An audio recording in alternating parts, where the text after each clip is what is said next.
Hey guys, Infidel1258 here. Today I'm going to discuss with you a salty comment from a man named Damien E, who feels that Splinterlands is not fun and has no future. And I want to kick this one around. I want to get into the salt here, and we'll see where we land. Obviously, you know my opinion. I cover the game all day, every day because I love it, and I think it's changed my life, and I believe it can change yours. So, we'll see where we go. But these sorts of, I don't want to call it a debate, but these conversations are going to be certainly, I would hope, helpful to new people or newer people who have been here for a bit, but not long enough to really fully understand some of this stuff. Hopefully, critiques like this can be held up by someone like me who really knows what Splinterlands is in a way that helps you better understand why his points are not valid, or maybe that they are valid. So let's review it here together. Let's get into the salt mines. But before we do, I need to shout out to SplinterCoach. SplinterCoach.com is a website that will track your personalized battle history within Splinterlands. And that means that you're going to have fun looking at your own data, and also you're going to have an opportunity to win more opportunities, which is a financial opportunity. Because when you win more, you get more reward, and that reward is a financial concern. So for $5 a month, you can really enjoy this tool, plus have greater rewards because of the strategies it recognizes and helps you recognize within your own deck which monsters are working, which ones aren't. When you're failing with certain summoners or monsters, maybe there's something you're doing wrong, and the data is going to reveal that. So $5 a month, splintercoach.com, check it out. Thanks, guys. He was commenting on a video that I did, I don't know, this is like a week or two ago, I think. Still bullish on Splinterlands. And he goes, where do you get that this game is fun and has a future? It's been out since 2018, like 5 years now, and it hasn't picked up. Well, I mean, man, I want to deep dive into the first sentence and then the second. But let's just read and see. Let him get a word out before I jump all over it. I've played Hearthstone for years now and currently playing Marvel Snap since the release, and I'll personally never play this game. Why? It's an auto battler with the looks of a dated game that costs a ton of money to get started. This isn't even a game, but it's more of like a job, but they don't actually pay you. Which you need to pay the developers to play. No casual gamers want to play a game that costs lots of money to start. Lots of money to compete and never being able to progress without spending money, period. No casual players and it's game. Nope, casual players and it's a game with no future. I've been following all along since the game showed up on my feed, and most videos are just people talking over no actual gameplay or playing the actual game. Says everything you need to know. So, I mean, clearly I disagree with everything Damien says. But we gotta, there's just so much here. So let's try and break it down. For the people who don't know what Splinterlands is, if you're watching this video, I hope you'll pay attention, because I'm really gonna do my best to articulate why, the misunderstandings that are being presented here in a way that hopefully is gonna leave you equipped so that you better understand what this is and what it could be. Okay. Where do you get that this game is fun and has a future? I mean, first and foremost, I've enjoyed the game. So it's fun from that perspective. I played it for nearly 5 years, almost every single day. So it's fun, and that's a subjective thing. So you say, well, I think it sucks. Okay, then you think it sucks. And I always say to people who watch my videos, if you don't think this game's fun, and if you don't think it has a future, those are two great reasons. If even one of those is not working for you, you think it's fun, but you don't think it has a future. If you think it has a future, but you don't think it's fun, well, if either of those are gone, I think this isn't for you, and that's okay. But here's what I'm saying. I'm saying I have fun with it every single day.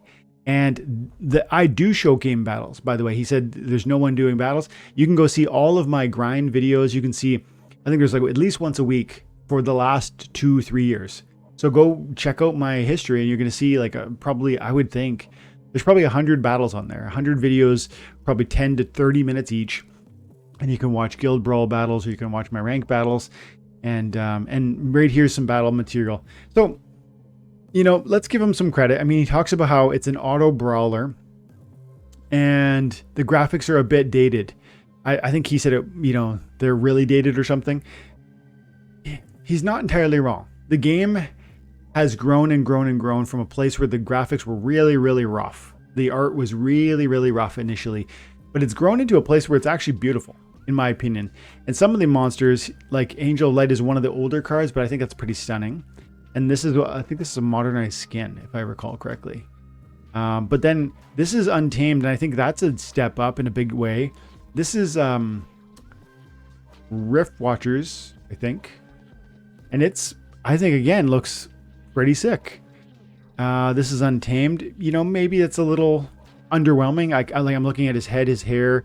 Yeah, here we go. This is a modern card that looks great. So, okay, some of the artwork isn't the best. Some of it is great. Is that a deal breaker from a fun perspective? And for me, it isn't. I mean, I play a lot of old games. I still play Super Nintendo games and Sega Genesis games. I still play Diablo 2 is my favorite Diablo. So you might say, well, you just like old games, and that's not the world that most people are living in. Okay, fine. Like that's okay too. If I get to a place where at the end of this conversation, you admit, the viewer, that you admit it's okay if Splinterlands is both niche and successful. That's possible, because it seems like the commenter is alluding to the fact that the game has to be wide scale adopted, like millions of players, like a Hearth. He says he plays Hearthstone, he plays Snap. It's like those are massive titles. Those are huge releases. You know, what if this never sort of mirrors that in its caliber of reach, or you know, the audience is playing it? Is this game dead? Is it useless if it's never that big? I mean, clearly that doesn't make sense. That logic doesn't hold up, because in truth, a game can be successful and enjoyable even while the player base is actually lower than you might, as an investor in the game, desire. So it doesn't have to be all or nothing. It's not like if you get no one playing. This was a funny video to see there. That was glitchy. But hey, the gank. Nice. Gank, why are you so low right now? 3,200? With 3 days left in the season? I don't know what that's about. Shout out to Gank, though. And Walking Keys, too. So, I'm losing my train of thought there because of that battle and because of Gank. But let's see. Let me reframe here. So, oh yeah, if the game is just not like a Snap, or it's like Marvel Snap or Hearthstone, we're no good. Like that's it. Like you need to be one of those sort of multi-million player bases, or it's not even worth your attention. That seems to be your point. And I'm like, what? No, I mean, you don't mean that. I think you're being hyperbolic, but let's try and be as clear as we can here. If this game has 50,000 people playing it today, that's actually a massive growth point from where it used to be when I started playing this game with only a few hundred people playing it. And so you say, well, see, that's indicative of being really small and no one cares and it's never going to be popular. Well, I mean, it's grown dramatically from a few hundred to tens of thousands. So, I mean, to me, that's indicative of substantial growth, and especially in a sphere, a technological sphere like blockchain, where people are often critical of NFT without fully understanding it. Because I think I don't want to go into a whole rabbit hole of like why NFT has a black eye, but clearly there's a certain audience of people, like I'd say more mainstream gamers, who believe NFT technology is total scammy garbage.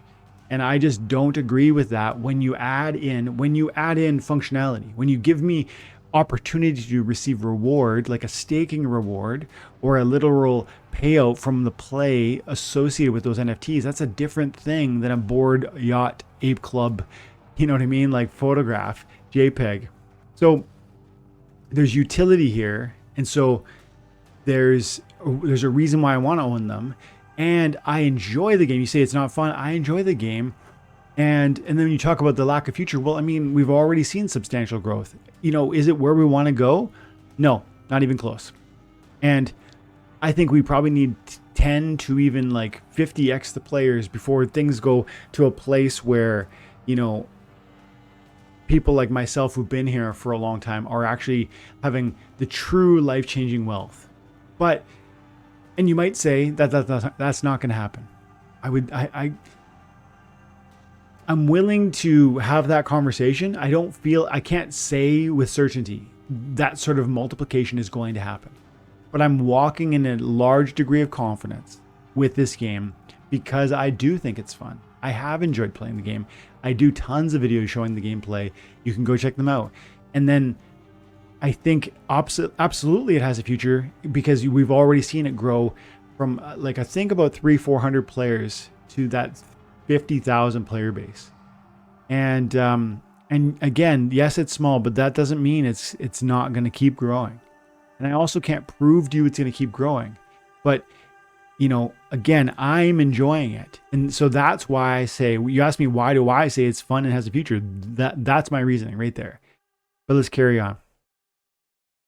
It's an auto brawler that looks dated. That might be true, but that's something we are revamping and can keep revamping. You're talking about skins.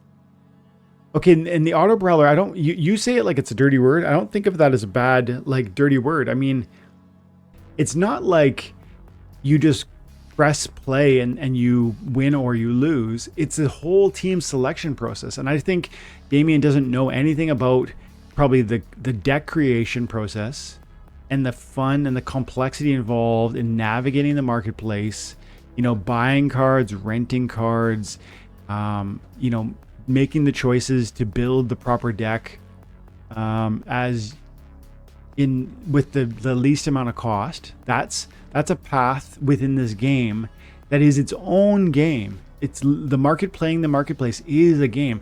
And if Damien or any of you will remember Diablo 3 when there was a peer-to-peer marketplace, there was people who would literally make money off of that. They would buy a thing at a low price and list it again and sell it and turn it into real gold, like real currency.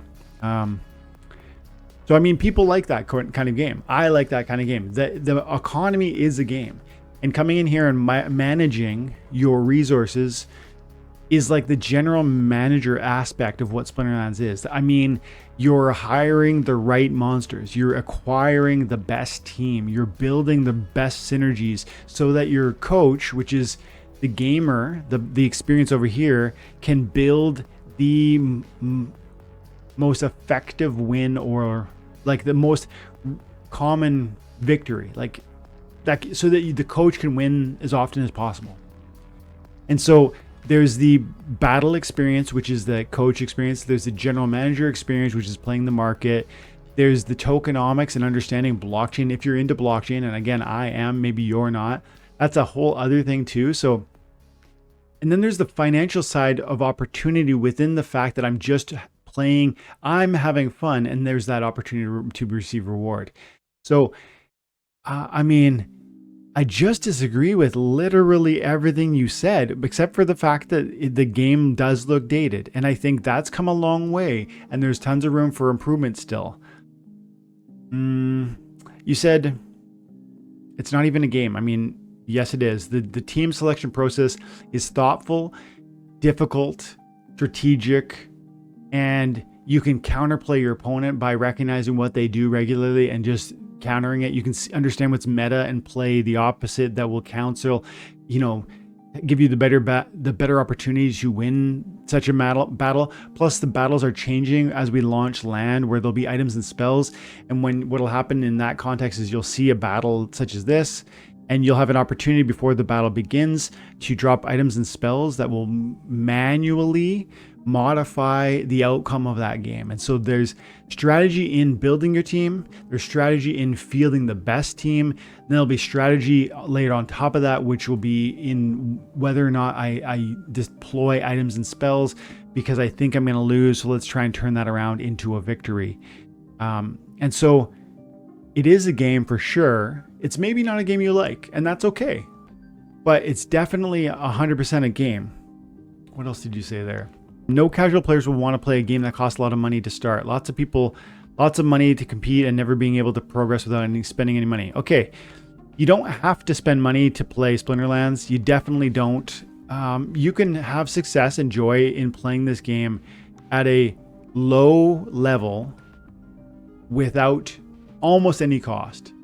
And I mean like $10. Buys you a spell book, and that unlocks the ability to play the game. And once you have that, you can play at the bronze level with just the 3,000 credits they're going to load you up with when you buy that account.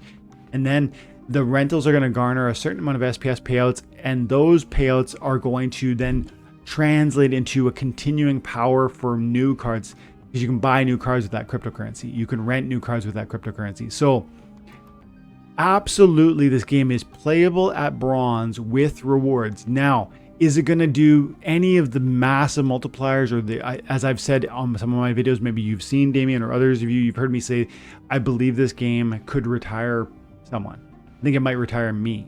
I think it might change your life. I think I might have said that at the beginning of this video. And I believe that. That's not likely going to happen when you just buy the $10 spellbook. But there's so many ways to garner value out of the cards you borrow or own, such as with Splinterforge. And again, you know, a guy like Damien is probably going to hate Splinterforge. But I'm saying, again, if you like cryptocurrency, if you enjoy blockchain, if you think there's a future to grow things like this that do look rough, and recognizing that the art style can be upgraded easily, and recognizing that new modes can be introduced, and recognizing that, you know, even normal Nintendo games, which, you know, they have such a following in 2023. So, like, to just throw this out, throw a game like Splinterforge or Splinterlands, which rely on the same card assets, and therefore you can double dip on your value when you accumulate a basic deck within Splinterlands. You're going to be able to, you put that to work in Splinterforge too. When you start to recognize what that is and what you're capable of there, it's so clear that the low level performer in this game can garner reward, can create value. Is it going to be massive overnight? No. But would you expect it to be? Do you get massive rewards when you play Hearthstone? Do you get massive rewards when you play Snap? No. You might think those are more fun. You might hate a game like this. Okay, then Splinterlands is not for you. But if you're interested in blockchain, if you think cryptocurrency is here for the future, if you think owning your assets in a video game is something that's revolutionary and could change how video games operate into the future, then you might want to take seriously a game like Splinterlands, which is leading the way in that, which is fun to a lot of people. And sure, it's not got the player base that you're looking for, but if it did, it wouldn't be an opportunity anymore. It'd really be just mainstream. And I'm excited in part because I like the game, and because I think it has a future, and because that, like, maybe the cherry on top is the fact that it really hasn't blown up in the way that you're hoping for, and you're comparing it to these massive titles. If we ever get anywhere near that, this game is going to be crazy. So even no money $10 account, which you spent $50 on probably any title. I don't know what Snap costs, but I don't think it's free. Maybe it is free, but really mainstream titles are not usually free. They usually have some cost, either upfront or ongoing. You buy chests or whatever. And here we go with Splinterlands, $10, and that's going to be enough to play at the bronze. And then you start using Splinterforge and you earn some Forgium, and you're going to be able to sustain those rentables, making your card collection grow because you get paid with reward cards as you play the game. And so, yes, you can reward yourself with a game like Splinterlands, even at the lowest levels. No, you do not have to spend thousands of dollars or lots and lots of money. Of course, that will kickstart what you can do in Splinterlands, but you make it sound like that's like something really nefarious or unusual. If you look at games like Magic the Gathering, you're expected to buy thousands of dollars worth of cards, and that's just the way it is. If you want to play the game, there's not even an opportunity to, like, you know, rent out those cards or delegate them out or earn SPS with battles, etc. It's just, you love the game, you buy the cards. So I disagree that casual players are never going to sort of bite on that. I think they just really need to see the hurdle. There's a certain hurdle that needs to be removed. It's around the black eye that NFT and blockchain really have in the middle of a bear market. And so, again, I might be talking past you, Damien. You might just never see this video, and maybe even if you do, you just totally flat out disagree. No one's ever going to play it. Apparently, that's what you think. But I mean, we've already grown substantially. I think the game is entertaining now. I see ways that it's getting better every day. I have reason to believe and walk in confidence that it will continue to grow. And so I just, and you're wrong about the fact that you have to put in a ton of money. People like Gathering the Magic, who's a YouTube content creator, plays this game at a bronze level and has tons of fun with it, and earns enough that he doesn't have to put anything into it. And so I just feel like you're wrong about every angle here. You know, it is a game. It is fun. That there is substantial growth. There is reason to be optimistic for the future, you know, and yet you just don't give it any of that credit. And so I don't know, man. The only thing I can really give that I like the olive branch that I can kind of put out to a person who has Damien's viewpoint is really that I am willing to agree. After 5 years, it hasn't grown to a place where, you know, I would want it. I wish it were bigger. It is still really small, and the art style is still dated, but it is growing and it's evolving, and we already have plans and we have expectations for how that's going to be improved, even still in the short term and then in the longer term as well. And on the basis of that, I personally am willing to enjoy the level it's at now with an excitement toward where it's going. People like Damien might say, nope, no thanks, and that's okay. It's just really important that people who are maybe on the fence hear this sort of dialogue between a real critic and a real supporter, and then just walk away and ask yourself those questions. Like, I talked to you about reasons why this game is fun. Do you see any value in my arguments about the thoughtfulness about team selection, about the thoughtfulness of team creation, about the future evolving with items and spells, about, you know, the interesting ways you can earn with Splinterlands and then separately with Splinter Forge? Do you believe in cryptocurrency for the future? If so, do you want to earn some by playing a game? You know, do you think going from 300 people to about 50,000 daily active accounts is a meaningful growth for 5 years? Or is that indicative of a dead technology? I mean, I firmly disagree, but you guys need to make these decisions for yourself and then act accordingly. You know, you don't need to put thousands of dollars into Splinterlands to play or to have fun, but some people will, and they will earn more than a person who puts just $10 in. But do you need to care about that, guys? Like, always, if you're a guy who's like, well, I'm not going to put in $10,000, so I don't even want to try for $10. Recognize what you're doing is you're being jealous about the guy who can put in 10,000, and you're like, well, they're going to get further, so I don't even want to try with my $10. If you're enjoying a game such as Splinterlands, and then you still say, no, I won't play it because the rewards aren't great enough, that's a really weird thought. So I don't know if Damon's exactly saying that, but I just want you guys to challenge your own thinking on this. If you think this game's fun, play it with almost no investment, like minimum investment, and just see where it goes. Because he's right. There are some reasons to be concerned about the future of Splinterlands. Although I am quite bullish, I am not perfectly bullish, and there are ways that a game like this could fall apart. So to come in and just drop serious coin, I wouldn't do that today.